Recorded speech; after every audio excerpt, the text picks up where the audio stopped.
সম্মানিত নাগরিক বৃন্দ, মুর্শিদাবাদ জেলার গণতন্ত্র আজ গভীর সংকটের মুখে।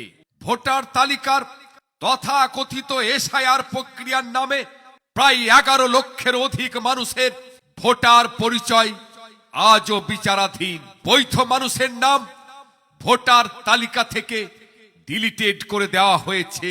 এটা কোনো প্রশাসনিক ভুল নয়, এটা সাধারণ মানুষের সংবিধান প্রদত্ত ভোটাধিকার কেড়ে নেওয়ার এক গভীর চক্রান্ত।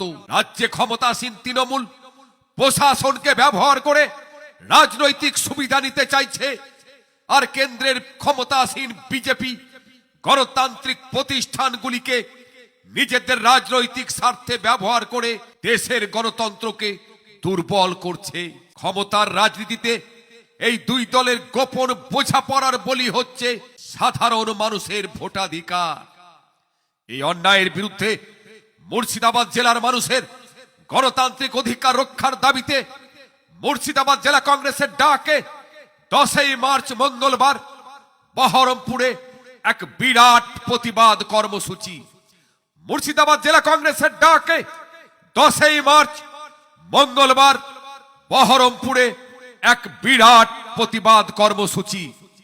এই প্রতিবাদ কর্মসূচিতে নেতৃত্ব দেবেন মুর্শিদাবাদের গর্ব, আপসহীন গণতন্ত্রের কণ্ঠস্বর, মানুষের অধিকারের নির্ভীক লড়াকু সৈনিক, অল ইন্ডিয়া কংগ্রেস কমিটির ওয়ার্কিং কমিটির সদস্য জননেতা শ্রী অধীর রঞ্জন চৌধুরী। শ্রী অধীর রঞ্জন চৌধুরী থাকছেন 10 মার্চ মঙ্গলবার মানুষের ভোটাধিকার রক্ষার লড়াইয়ে বহরমপুরের রাজপথে। আমাদের স্পষ্ট দাবি, যে সমস্ত বৈধ ভোটারের নাম ভুলভাবে ডিলিটেড করা হয়েছে তা অবিলম্বে পুনর্বহাল করতে হবে এবং বিচারাধীন সমস্ত মানুষের নাম দ্রুত নিষ্পত্তি করতে হবে। মুর্শিদাবাদ মানুষের ভোটাধিকার কেড়ে নেওয়ার কোন চক্রান্ত কংগ্রেস কখনো মেনে নেবে না। তাই গণতন্ত্র রক্ষার লড়াইয়ে 10 মার্চ বহরমপুর চলুন। জমায়েতের স্থান মুর্শিদাবাদ জেলা কংগ্রেস কার্যালয়, ঠিক বেলা 1 ঘটিকায়। জমায়েতের স্থান মুর্শিদাবাদ জেলা কংগ্রেস কার্যালয়, ঠিক বেলা 1 ঘটিকায়।